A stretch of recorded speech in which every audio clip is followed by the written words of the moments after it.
আমি একটা প্লেটে তরকারিটাকে বেড়ে নিচ্ছি, ভাজিটাকে। দেখুন ভাজিটা দেখতে কিন্তু সেই কিউট, আর খেতে তো কি দারুণ হয়েছে আসলে। তো আমি আর কি বলবো আপনাদের কাছে, আর বলবো না, আপনারা বাসায় জাস্ট একবার ট্রাই করবেন। আসসালামু আলাইকুম ভিউয়ার্স, আমি আজকে খুব মজার একটা ভাজি করে দেখিয়ে দেবো। আর এটা হচ্ছে কলার থোড়। দেখেন কলার থোড়টা আমি আগে থেকে একটু পরিষ্কার পরিচ্ছন্ন করে নিয়েছি, যেহেতু থোড়টা গ্রাম থেকে এসেছে শহরে, তো আস্তে আস্তে একটু কালো হয়ে গেছিলো, তো সেক্ষেত্রে আমি একটু পরিষ্কার করে নিয়েছি।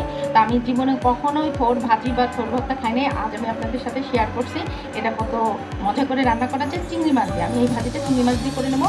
তার আগে আমি ভাজিটাকে কীভাবে কাটতে হয় সেটাই দেখিয়ে দিচ্ছি।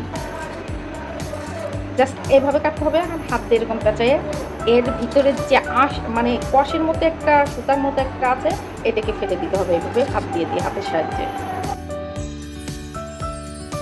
গ্যাসটা খুব ধীরে ধীরে করতে হবে, তাহলে পরে সমস্ত এই কষ জাতীয় আঁশটা বের হয়ে যাবে। এভাবে করে আমি সবগুলো থোড়ে কেটে নিচ্ছি। তো আমার দেখেন কত সুন্দর করে আলু ভাজির মতো কিন্তু আমি কেটেছি। এখন আমি পানির ভিতর দিয়ে দিচ্ছি।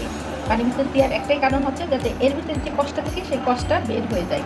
এইভাবে করে আমি সমস্ত কলার থোড়গুলোকে সুন্দর করে কেটে নেব। তো ভিউয়ার্স দেখেন একে একে করে আমি সবটুকু থোড় কেটে নিয়েছি। এখন আমি থোড়গুলোকে খুব সুন্দর করে ধুয়ে থোড়গুলোকে সিদ্ধ করে নেব। ভিউয়ার্স আমি কলার থোড়টা ভাজার জন্য এখানে কিছু পরিমাণে চিংড়ি মাছ নিয়েছি। চিংড়ি মাছটাকে আমি একটু খুব সুন্দর করে ভেজে নিচ্ছি 2 থেকে 3 মিনিট। এই পর্যায়ে আমি কাঁচা পেঁয়াজ আর কাঁচামরিচটা দিয়ে দিই।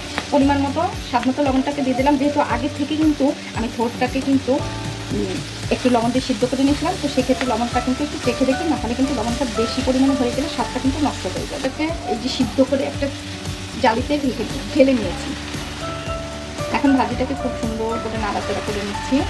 আপনারা চাইলে এর ভিতরে আর একটু হলুদ দিতে পারেন, না চাইলে কোনো দরকার নেই। যদি ভাবেন যে একটু সাদা সাদা রাখবে তাহলে সাদা সাদা রাখতে পারেন, আর যদি ভাবেন যে না আর একটুখানি হলুদ দেয় সেটাও দিতে পারবেন।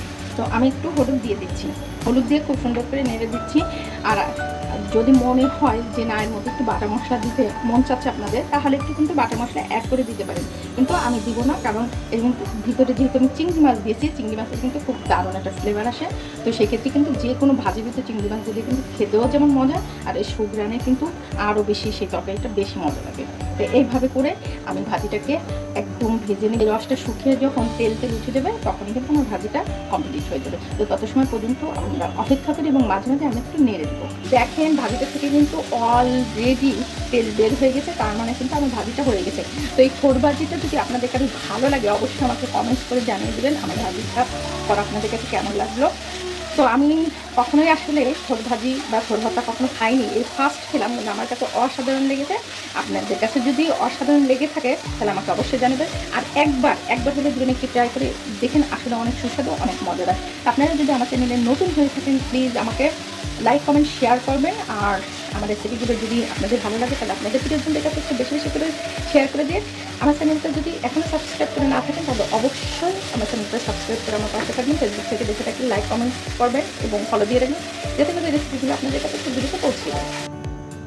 আমি একটা প্লেটে তরকারিটাকে বেড়ে নিচ্ছি, ভাজিটাকে। দেখুন ভাজিটা দেখতে কিন্তু সেই কিউট, আর খেতে তো কি দারুণ হয়েছে আসলে। তো আমি আর কি বলবো আপনাদের কাছে, আর বলবো না, আপনারা বাসায় জাস্ট একবার ট্রাই করবেন।